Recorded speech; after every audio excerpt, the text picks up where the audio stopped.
নমস্কার বন্ধুরা, মিনুর রান্নাঘরে আপনাদের স্বাগত। আজকে চলে এসেছে একটা পনিরের রেসিপি নিয়ে। এখানে চৌকো করে পনির কেটে নুন হলুদ দিয়ে ভেজে নিচ্ছি। আজকের পনির দিয়ে আর আলু দিয়ে পনির আলুর দম করব নিরামিষ। তাহলে চলুন, রান্নাটা তো শুরু করে দিয়েছি, আপনারা দেখতে থাকুন। একদম গ্যাস কম করে পনিরগুলো খুব সুন্দর করে ভেজে নিলাম। ভাজাটা হয়ে গেছে, আমি তুলে দিচ্ছি।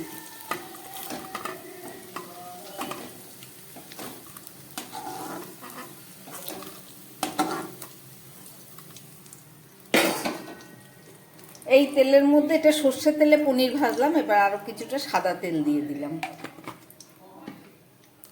এই তেলের মধ্যে দিয়ে দিচ্ছি একটু গোটা জিরে,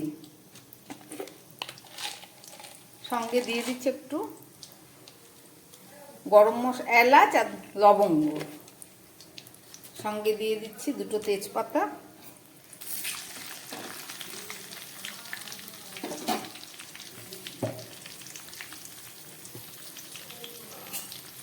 আর দিয়ে দিচ্ছি কয়েক টুকরো ক্যাপসিকাম। এটা পনির আলু দম হবে নিরামিষ। এগুলোকে একটু ভালো করে ভেজে নিচ্ছি।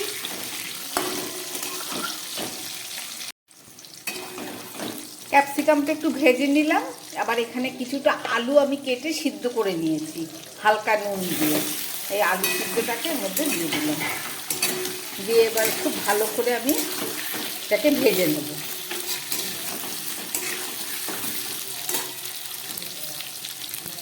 হালকা নুন দেওয়া আছে বলে এখন আর নুন দিলাম না। এখানে একটু মশলা নিয়েছি, আদা, শুকনো লঙ্কা, কয়েকটা গোলমরিচ। এটাকে আমি শিলে বেটে নিচ্ছি। আলুগুলোকে খুব ভালো করে আমি ভেজে নিলাম। এবার আমি এর মধ্যে দিয়ে দিচ্ছি আরও সামান্য একটু নুন, কিছুটা নুন দেওয়া ছিল।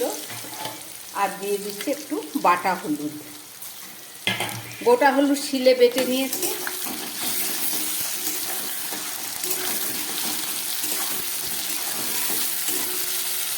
এবার এখানে যে গোলমরিচ, আদা, শুকনো লঙ্কা বেটে নিয়েছি, সেই মশলাটা দিয়ে দিলাম।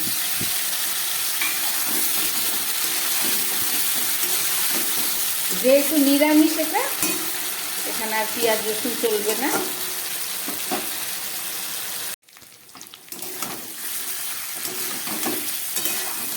মশলাটা অনেকটা কষে গেছে, এবার দিয়ে দিচ্ছি একটু টমেটো।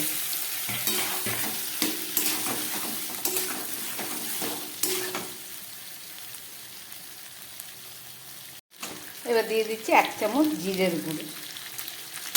আদা, শুকনো লঙ্কা, গোলমরিচ আর জিরের গুঁড়ো, এই মশলা।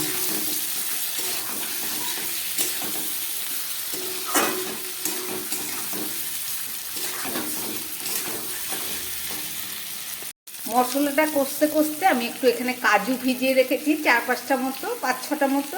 এবার এটাকে শিলে বেটে নিচ্ছি। আলুগুলো হাফের বেশি সিদ্ধ আছে, দেখুন মশলা দিয়ে একদম কষানো হয়ে গেছে। একদম শেষে একটু কাশ্মীরি লঙ্কার গুঁড়ো দিয়ে দিচ্ছি, কালারটা ভালো আসবে। আলু পনিরের দম রান্না করতে একটু ঝাল ঝাল হলে খেতে ভালো লাগবে। আমি একটু কাঁচা লঙ্কা দিয়ে দিচ্ছি আরও 2-3টে, আপনারা ঝালটা নিজেদের পরিমাণ মতো দেবেন। একদম ফুটে উঠেছে। এবার আমি এই জলটা ফুটে উঠেছিল, সেই জলটা আমি দিয়ে দিচ্ছি।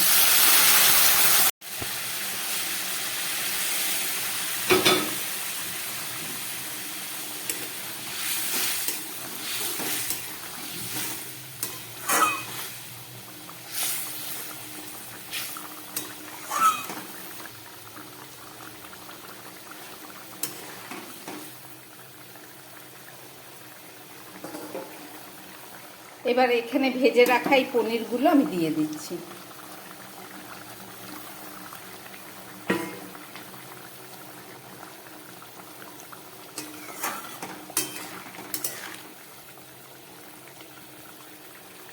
গ্যাসটা কম করে দিলাম।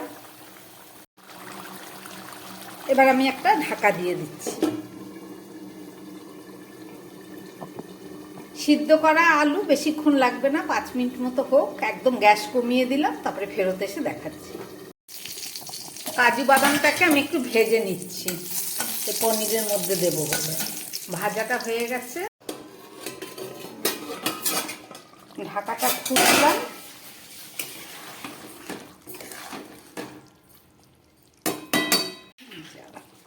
এখানে 5-6টা কাজু বাটা ছিল, আমি হালকা করে ভেজে ঘিয়ে সেটা দিলাম।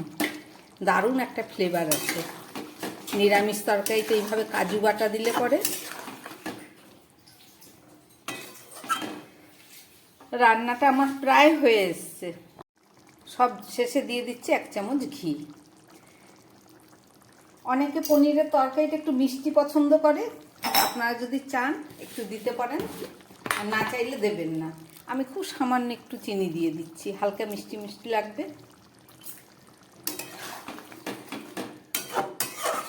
রান্না আমার একদম রেডি। গ্যাসটা বন্ধ করে আমি ঢাকা দিয়ে দিচ্ছি। 2 মিনিট পরে ফেরত এসে দেখাচ্ছি।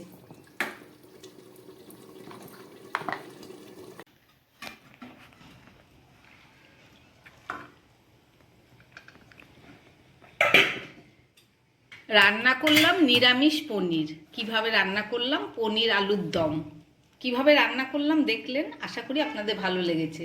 যারা নিরামিষ পছন্দ করেন তারা এইভাবে পনির রান্না করে খেয়ে দেখবেন, দারুণ স্বাদ হয়। যদি ভালো লাগে তাহলে চ্যানেলটাকে লাইক করবেন, সাবস্ক্রাইব করবেন। নমস্কার, সবাই সুস্থ থাকবেন, ভালো থাকবেন।